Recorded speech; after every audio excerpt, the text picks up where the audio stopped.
राधे राधे दोस्तों। स्वागत है आपका मेरे YouTube चैनल ज्योति की कहानियां में। आज की कहानी में हम सुनेंगे कि कैसे एक मजदूर ने अपनी बुद्धिमत्ता से एक राजा को परास्त कर दिया। आइए कहानी शुरू करते हैं। एक छोटा सा नगर था। उस नगर में एक बहुत ही गरीब बूढ़ा रहता था।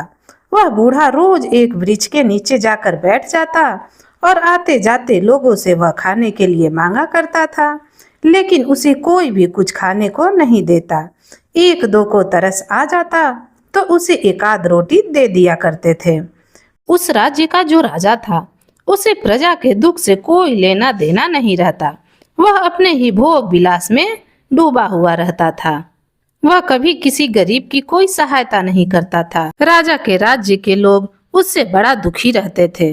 राजा के वजीर का पड़ोसी वजीर को सब बातें बताता कि उसके राज्य में लोग बहुत दुखी रहते हैं। यह बात जाकर वह राजा को बताए, लेकिन वजीर पर कोई फर्क नहीं पड़ता।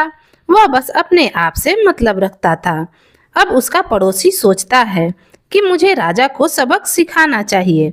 उसके लिए वो एक तरकीब निकालता है। एक दिन उन बूढ़े बाबा के पास गया और उनसे कहने लगा कि बाबा, यह दुनिया बहुत लालची है। यह दुनिया बहुत ही मतलबी है। यह तुम्हें ऐसे कुछ नहीं देगी। इसे हम अपने तरीके से सबक सिखाएंगे। चलो तुम मेरे साथ चलो। अब वह बूढ़ा बाबा उस लड़के के साथ चला गया। उस लड़के ने एक गधा खरीदा और उसी पेड़ के नीचे आकर जोर जोर से चिल्लाने लगा, गधा ले लो, गधा ले लो, 10 लाख रुपए का गधा ले लो। इधर उधर के लोग यह बात सुनकर बड़े हैरान हुए कि यह मामूली सा गधा लगता है और इसके लिए यह 10 लाख रुपए क्यों मांग रहा है। सब कहने लगे कि तू पागल वागल हो गया है क्या, जो इस मामूली से गधे के 10 लाख मांगता है। लेकिन वह लड़का फिर भी कहता कि लेना है तो लो, नहीं तो चलते बनो, लेकिन गधा तो मैं 10 लाख में ही दूंगा। ऐसा करते करते उसे 2 से 3 घंटे ही हुए थे। अब वजीर के आने का समय हो गया। वजीर ने देखा कि पेड़ के नीचे उसका पड़ोसी एक गधा बेच रहा है और जोर जोर से चिल्ला रहा है कि गधा ले लो, गधा ले लो, 10 लाख का गधा ले लो। बड़ा कीमती गधा है, बड़ा ही चमत्कारी गधा है। वजीर यह देखकर बड़ा गुस्साया और उस लड़के के पास जाकर बोला, अरे, लोगों को पागल बनाता है। यह गधा कहीं 10 लाख का बिकता है। तुम्हें क्या लगता है कि यह गधा 10 लाख का है? अब इस गधे में क्या ऐसा है कि तुम इसे 10 लाख रुपए में बेच रहे हो? लड़का वजीर से कहने लगा, अरे वजीर जी, आपको नहीं पता, यह बहुत ही चमत्कारी गधा है। यह तो मैं 10 लाख में ही दूंगा। लेना है तो लो, नहीं तो चलते बनो। वजीर को उस लड़के पर बड़ा गुस्सा आ रहा था। उसने कहा, रुक जाओ, तुम लोगों को ठग रहे हो। मैं तुम्हारी शिकायत रानी साहिबा से करता हूँ। वजीर राजा के दरबार में चला जाता है और वहाँ जाकर राजा रानी से सारी बातें बताने लगता है कि मेरा पड़ोसी 10 लाख का गधा बेच रहा है, लोगों को पागल बना रहा है।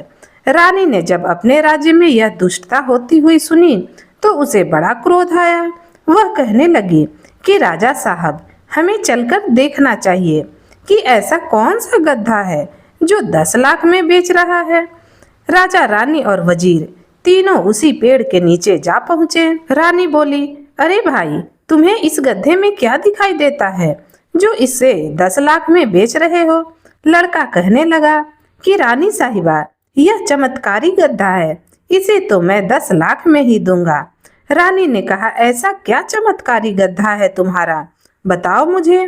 लड़के ने कहा कि अगर कोई इंसान इस गधे के ऊपर बैठता है और तो उसे अपने मरे हुए पूर्वजों से बात करने का मौका मिलता है। वह उसे जिंदा दिखाई देने लगते हैं। इतना सुनना था कि वजीर बोल उठा, रानी साहिबा, ये झूठ बोलता है, पागल बना रहा है। कहीं ऐसा भी होता होगा? मैं अभी इस गधे पर बैठकर यह साबित कर दूंगा कि यह झूठ बोल रहा है। वजीर जैसे ही उस गधे पर बैठने के लिए चला, उस लड़के ने उसे रोक कर कहा कि अरे भाई, तुम इस पर एक शर्त पर बैठ सकते हो।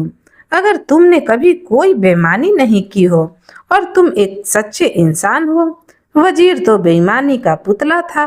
उसने अपने जीवन में कभी कोई अच्छा कार्य किया ही नहीं था। वह घबरा गया, लेकिन अब वह गधे पर ना बैठता तो उसकी पोल खुल जाती, इसलिए उसे उस गधे पर बैठना पड़ा। गधे पर बैठने के बाद वजीर को कुछ भी ना दिखाई दिया।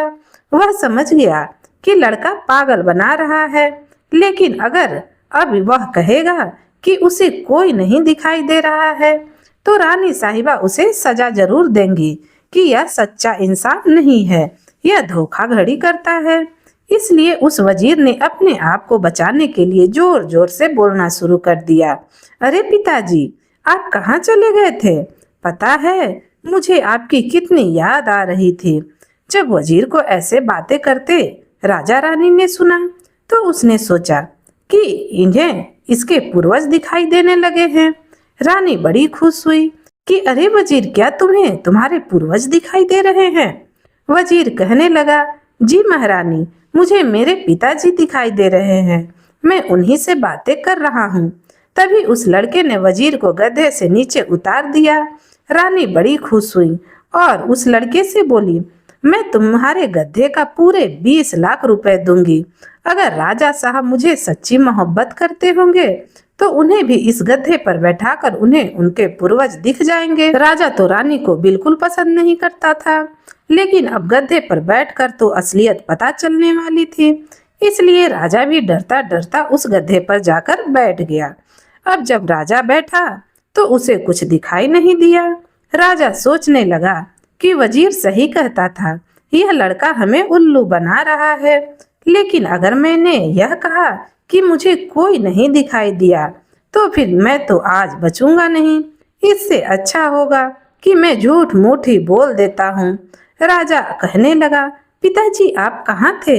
अरे दादाजी, आप भी आए हैं? ओहो, मेरी दादी जी भी को साथ लाए हो। रानी ने जब सुना कि 3 मेरे पूर्वज राजा से मिलने आए हैं तो वह बड़ी खुश हो गई और वह सोचने लगी कि राजा तो सच्चे हैं, इन्होंने कभी किसी से कोई झूठ नहीं बोला, कोई बेईमानी नहीं की। राजा तो मुझसे बहुत प्रेम करते हैं, तभी तो पूर्वज उनसे मिलने आए हुए हैं। वह बहुत खुश हुई और अपने वजीर से 20 लाख रुपए लाने के लिए कहा। वजीर पैसे लेकर आ गया और उस लड़के को दे दिया।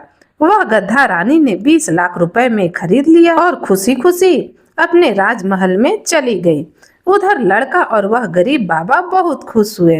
लड़के ने कुछ पैसे खुद रख लिए और बाकी के सारे पैसे उन बूढ़े बाबा को दे दिए और कहा, बाबा, यह दुनिया ऐसे ही चलती है। बुरे लोगों को हम अपनी चतुराई से ही उल्लू बना सकते हैं और उनसे अपना हक ले सकते हैं। दोस्तों, यह कहानी आपको कैसी लगी? कमेंट में जरूर बताइएगा।